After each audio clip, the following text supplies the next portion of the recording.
Hello students, आइए कुछ dot product के क्वेश्चनों से हम लोग इंट्रोडक्शन शुरू करते हैं। तो जैसे क्वेश्चन दिया हुआ है, from the following find the angle between A vector and B vector. A vector आपको दिया गया है I cap plus J cap minus K cap, और बी वेक्टर आपको दिया गया है 2i cap plus J cap plus K cap. ये दोनों वेक्टर्स आपको दिए गए हैं। अब आपसे क्वेश्चन पूछा जा रहा है कि दोनों के बीच में आपको एंगल बनाना है। तो देखिए, पहली बात तो ये डॉट प्रोडक्ट के लॉजिक से आपका हो जाएगा। जब भी कभी एंगल निकालना इस तरह से, तो आप डॉट प्रोडक्ट के लॉजिक से निकाल सकते हैं, कुछ नहीं बोला गया है। तो आप जब मैं रिप्रेजेंट करता हूं A vector dot B vector पूरा फॉर्म, तो मैं कैसे लिखता हूं उसको? That is magnitude of A into magnitude of B into cos of theta. बस ये थीटा मुझे निकालना है, ठीक। अब सबसे पहले तो मैं ए डॉट बी करूँ। अगर मैं ए डॉट बी करूंगा तो मैं ए वेक्टर लिखूंगा आई cap plus J cap minus K cap, और बी वेक्टर लिखूंगा डॉट लगा के 2i cap plus J cap plus K cap. अब मैंने बताया था आपको सेम यूनिट वेक्टर्स मल्टीप्लाई होंगे तो वो दोनों एक जैसा प्रोडक्ट देंगे, ठीक है, यानी आंसर 0 नहीं आएगा। और अगर दो डिफरेंट वेक्टर्स को यूनिट वेक्टर्स को मल्टीप्लाई कराएंगे तो आंसर 0 आएगा, क्योंकि दोनों के बीच में एंगल 90 होगा, cos 90 0 होगा। तो हम लोग i को i से कराते हैं, j को j से कराते हैं, और k को k से, एंड विद साइन सबको जोड़ देंगे।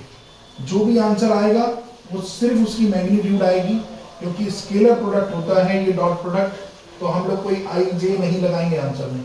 तो सबसे पहले मैंने 1i cap into 2i cap, यानी आंसर मेरा क्या आया 2, ठीक है, i cap into 2i cap, तो आंसर क्या आया 2। फिर उसके बाद इसी तरह से प्लस 1j कैप, ये भी 1j कैप है, 1j cap into 1j cap वही आएगा, j में नहीं लगाना है। फिर उसके बाद माइनस का 1 की कैप, और ये है प्लस का 1 की कैप, दोनों को मल्टीप्लाई करेंगे तो -1 इंटू 1, तो माइनस का 1 आएगा, ठीक, इक्वल्स टू, अब दोनों का मैग्नीट्यूड, दोनों वेक्टर्स का मैग्नीट्यूड निकालेंगे। क्या है, जो भी इनके मैग्नीट्यूड लिखे हुए हैं उनका स्क्वायर रूट कर देंगे हम लोग। पहले स्क्वायर करेंगे, फिर स्क्वायर रूट करके मैग्नीट्यूड निकालेंगे, यानी कुछ इस तरह से। अंडर रूट ऑफ ए का जब लिखेंगे तो 1 का स्क्वायर प्लस 1 का स्क्वायर, देन अगेन -1 का स्क्वायर आप करेंगे तो वो भी +1 ही हो जाएगा, ठीक है। तो उसके साथ साथ फिर मैं b को भी लिखूंगा, तो b हो जाएगा क्या 2 का स्क्वायर प्लस 1 का स्क्वायर प्लस 1 का स्क्वायर। ये b के साथ जो जो नंबर लिखे हुए हैं, b में i कैप में 2, j कैप में 1, k कैप में 1, तो 2 का स्क्वायर प्लस 1 का स्क्वायर प्लस 1 का स्क्वायर। तो इसको सॉल्व करिए, और साथ में cos ऑफ थीटा, तो इसको सॉल्व करेंगे, ये आएगा आपका 2 इक्वल्स टू, ये आपका क्या हो जाएगा, ये आपका हो जाएगा √3, 1 का स्क्वायर प्लस 1 का स्क्वायर प्लस 1 का स्क्वायर √3। ये आपका क्या हो जाएगा 2 का स्क्वायर 4 प्लस 1 यानी 6, √6 इंटू कॉस ऑफ थीटा, दोनों के बीच का एंगल √3 इंटू √6, √18 हो गया, ठीक है, √18 हो गया।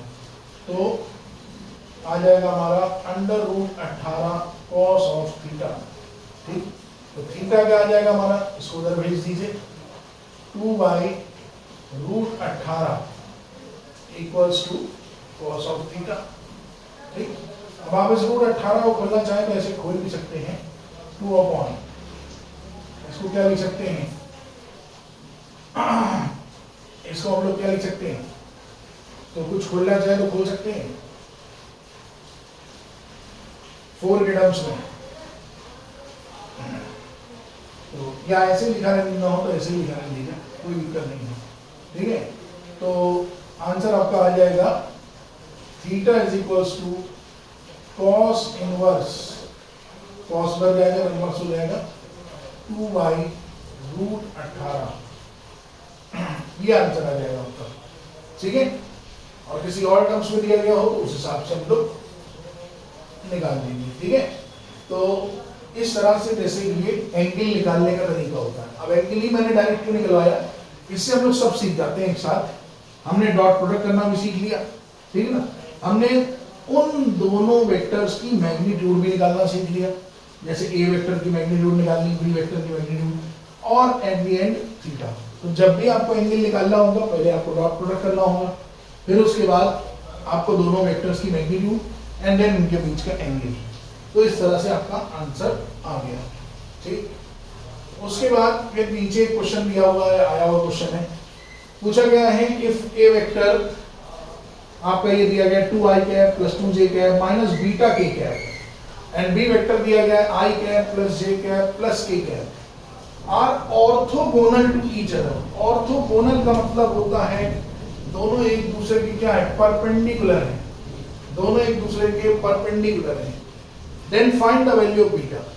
तो देखिए ये भी डॉट प्रोडक्ट के लॉजिक से, अगर दो वेक्टर्स एक दूसरे के परपेंडिकुलर है तो कोशिश करा करिए दोनों का डॉट करा दे। क्यों? क्योंकि उनका रिजल्टेंट आंसर 0 आने वाला है। जब भी मैं a डॉट b करूंगा तो a डॉट b का आंसर क्या आएगा, 0। या मैं a डॉट b लिखूं या मैं इसको ऐसे लिखूं a b cos of theta क्या आएगा, 0, बिकॉज थीटा कितना है 90 डिग्री, दोनों ऑर्थोगोनल है। ठीक है, इसलिए ये आंसर क्या आएगा, 0 है। अब बस मैं इसी का फायदा उठा लूं, मैं इस चीज को a dot B equal to 0 इसी को ले लेता हूं, तो दोनों का ये डॉट प्रोडक्ट कराते हैं।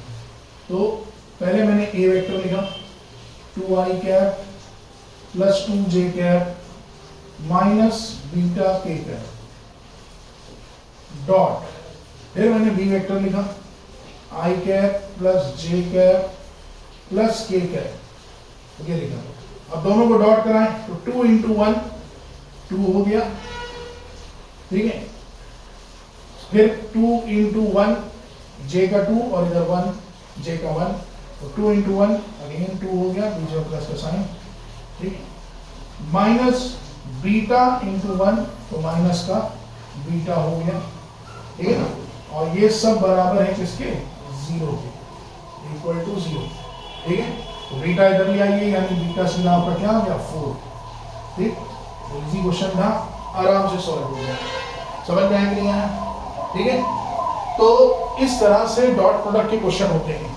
अब ऐसे ही जैसे आपको कोई क्वेश्चन दिया, वर्गडन डॉट प्रोडक्ट होता है। आपको क्वेश्चन दिया कि एक कोई पार्टिकल है, वो इनिशियली इस पोजीशन पे था, इस वाला पोजीशन पे था, 2i cap plus 2j cap minus k cap, ये कुछ भी दे। फिर कह लेंगे फाइनली उस पोजीशन पे पहुंच गया, दूसरी पोजीशन है 4i cap plus 4k cap 4j cap, ऐसे करके कुछ दे दिया, ठीक है। तो आप लोगों को पूछेंगे, वो फोर्स भी बता देंगे, फोर्स के वेक्टर कि उस पार्टिकल पे फोर्स जो है कितनी लगी, ठीक, वो भी i j k कैप के टर्म से बता देंगे। तो आपसे पूछेंगे वर्गडन बताओ, तो वर्गडन कैसे निकालेंगे। सबसे पहले तो वर्गडन होता है फोर्स इनटू डिस्प्लेसमेंट। तो आपको डिस्प्लेसमेंट निकालने के लिए final position minus initial position करना होगा। अब पोजीशन आपको दो दी गई है, दोनों वेक्टर फॉर्म में दी गई है। फाइनल पोजीशन भी आपको i j k कैप में दी गई है, इनिशियल भी i j k कैप में दी गई है। तो कुछ नहीं करना है, दोनों पोजीशनों को लिखिए, final position minus initial position. i को i से घटाइए, j को j से घटाइए, k को k से घटाइए, ठीक है। फिर आंसर लिखेंगे घटा के, तो डिस्प्लेसमेंट आएगा, डिस्प्लेसमेंट भी वेक्टर क्वांटिटी होता है, तो i j k कैप के टर्म्स में जो भी आंसर आए वो लिखा जाएगा। फिर वर्गडन निकालने के लिए F डॉट D, ठीक है, फोर्स का भी वेक्टर दिया हुआ है आपको, डिस्प्लेसमेंट का भी आ गया है आपका, सॉल्व हो गया। सिंपली F डॉट D किसी तरह से A डॉट B की तरीके से करा दीजिए, आपका आंसर आ जाएगा। कि जैसे ये फोर्स है, ये डिस्प्लेसमेंट है, ठीक है, I को I से कराइए, J को J से कराइए, K को K से कराइए, आंसर आ जाएगा आपका, सॉल्व होगी। समझ गए कि नहीं। इस तरह से डॉट प्रोडक्ट के आप लोगों को क्वेश्चन देखने को मिलते हैं, ठीक है। तो ये था थोड़ा बहुत डॉट प्रोडक्ट के बारे में जो आप लोगों के लिए महत्वपूर्ण है। इसके बाद आप लोगों का आता है क्रॉस प्रोडक्ट, ओके। तो क्रॉस प्रोडक्ट डिस्कस करते हैं। अब क्रॉस प्रोडक्ट क्या होता है, क्रॉस प्रोडक्ट क्या होता है? क्रॉस प्रोडक्ट की खासियत है, it is also called as a vector product. ठीक, यानी अगर दो फिजिकल क्वांटिटीज जो कि वेक्टर हैं उनको मैं मल्टीप्लाई कराऊं, दो फिजिकल क्वांटिटीज जो कि वेक्टर हैं अगर मैं उनको मल्टीप्लाई कराऊं तो उससे जो तीसरा रिजल्टेंट आए वो खुद भी वेक्टर हो। यानी अगर मैं ए और बी वेक्टर को मल्टीप्लाई कराऊं तो उससे जो तीसरी फिजिकल क्वांटिटी सॉल्व होके आए वो भी वेक्टर ही हो। ठीक है, यानी उदाहरण के तौर पे जैसे हम लोग कहते हैं कि टॉर्क क्या होता है? टॉर्क एक वेक्टर प्रोडक्ट होता है। कैसे?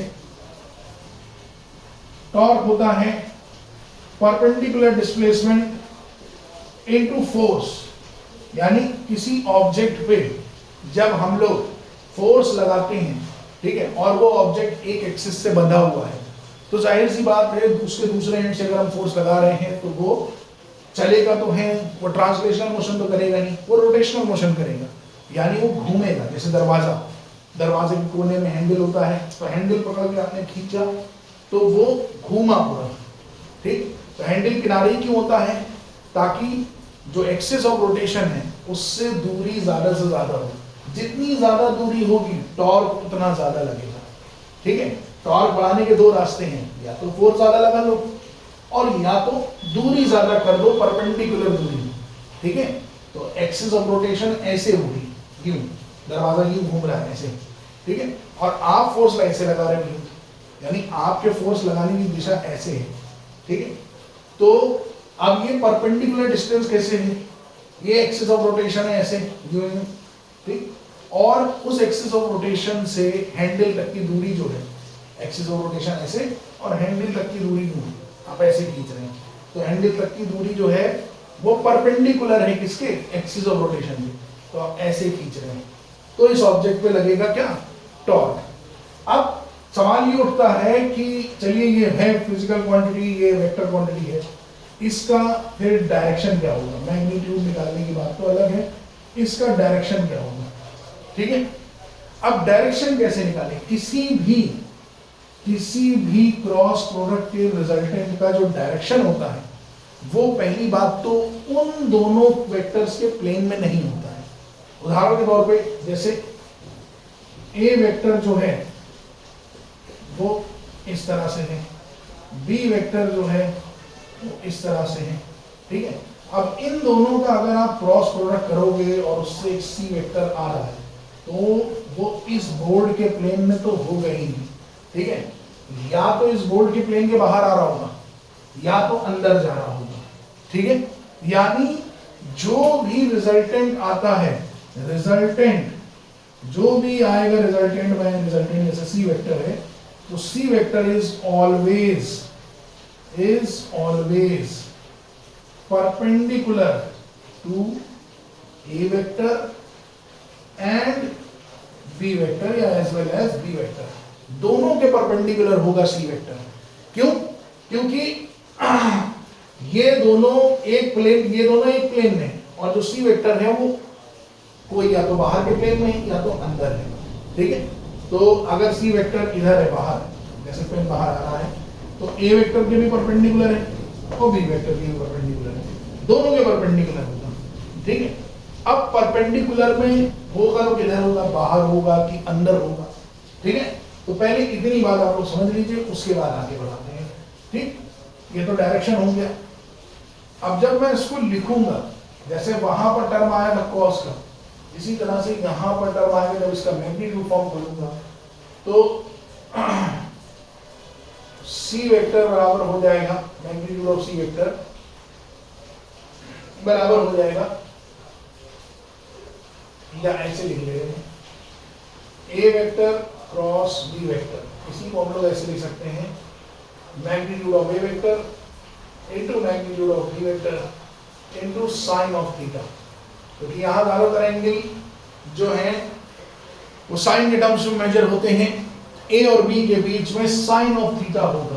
ठीक है, यानी ए और बी वेक्टर अगर एक दूसरे के परपेंडिकुलर हैं तो यहाँ आंसर 0 नहीं आएगा, वहां पर आंसर 0 आता था, यहाँ आंसर 0 नहीं आएगा।